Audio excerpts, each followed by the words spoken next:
أعوذ بالله من الشيطان الرجيم. بسم الله الرحمن الرحيم.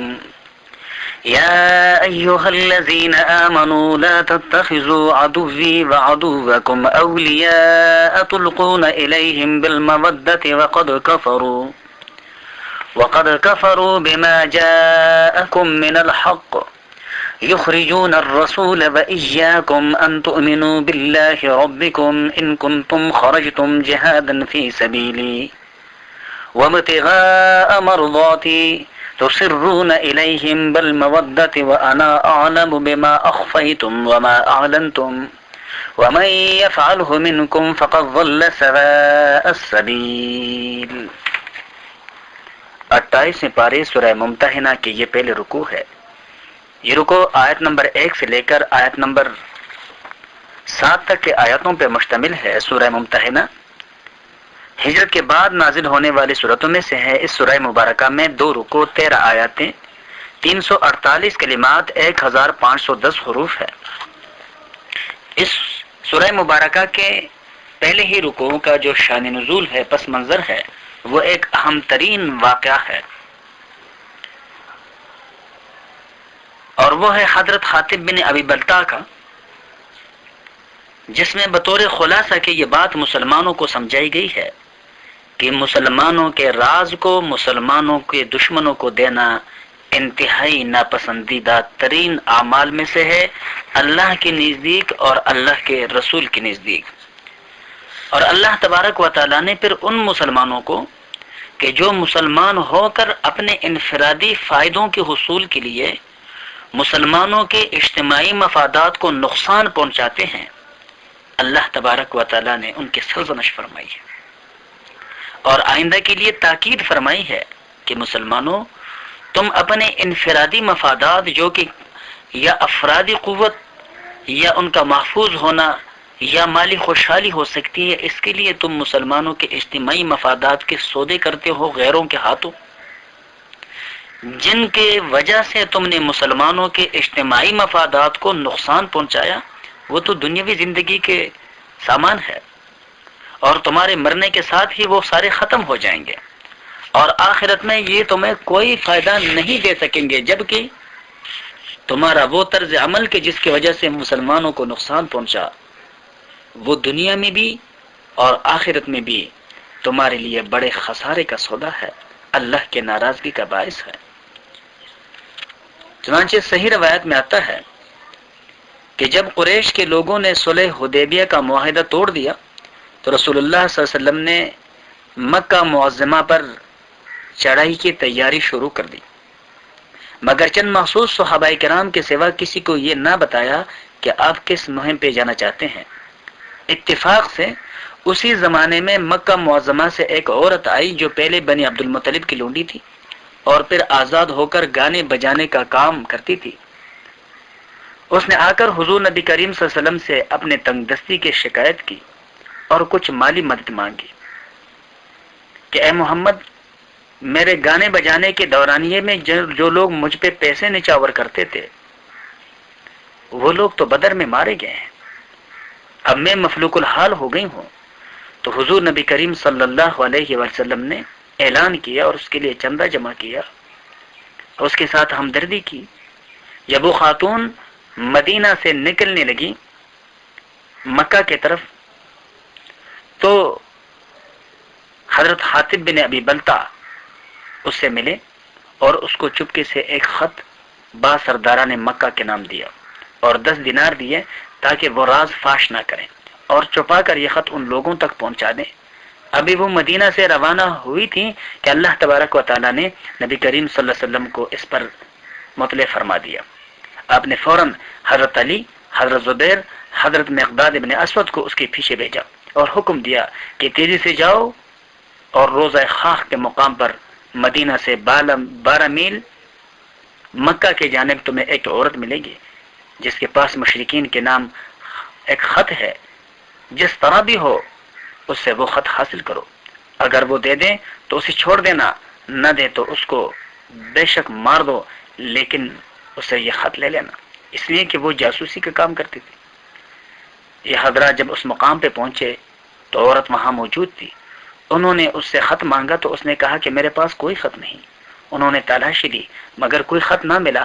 آخر کو انہوں نے کہا کہ خط ہمارے حوالے کر دو، ہم یہ کیسے تسلیم کر لیں کہ تم سچ اور اللہ کے رسول نے نعوذ باللہ غلط بیانی سے کام لیا ہے، اور اگر خط ہمارے حوالے نہیں کرو گی تو ہم تم پہ سختی کریں گے.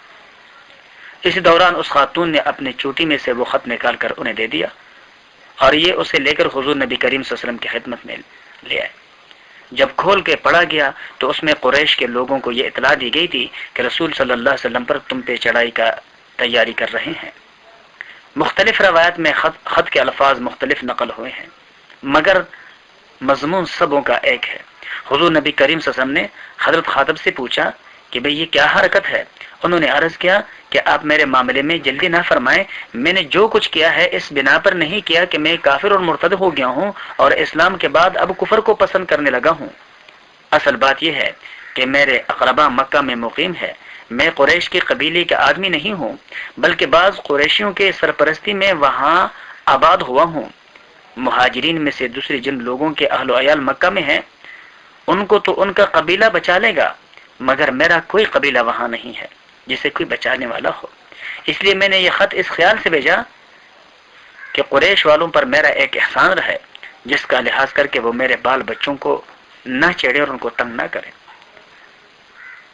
حضرت خاطب کے بیٹے عبد الرحمن کی روایت یہ ہے کہ اس وقت حضرت خاطب کے بچے اور بھائی مکہ میں تھے اور خود حضرت خاطب کے ایک روایت سے معلوم ہوتا ہے کہ ان کے والدہ بھی وہیں تھی.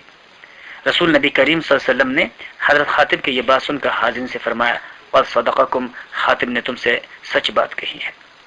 حضرت عمر رضی اللہ تعالیٰ عنہ اٹھ کر عرض کرنے لگے کہ یا رسول اللہ مجھے اجازت دیجیے کہ میں اس منافق کے گردن مار دوں. ہم اندازہ لگا سکتے ہیں کہ مسلمانوں کے پوشیدہ رازوں کے افشا کرنا صحابہ کرام کے نظروں میں کتنا معیوب تھا کہ حضرت عمر اجازت مانگ رہے ہیں کہ اللہ کے رسول مجھے اجازت دیجیے تاکہ میں اس کے گردن مار دوں. اس نے اللہ اور اس کے رسول اور مسلمانوں سے خیانت کی ہے. حضور نے فرمایا اس شخص نے جنگ بدر میں حصہ لیا ہے. تمہیں کیا خبر ہو سکتا ہے کہ اللہ تبارک و تعالیٰ نے اہل بدر کے بارے میں یہ فیصلہ ہی دیا ہو کہ تم جو کچھ بھی کرو میں نے تمہیں معاف کر دیا ہے.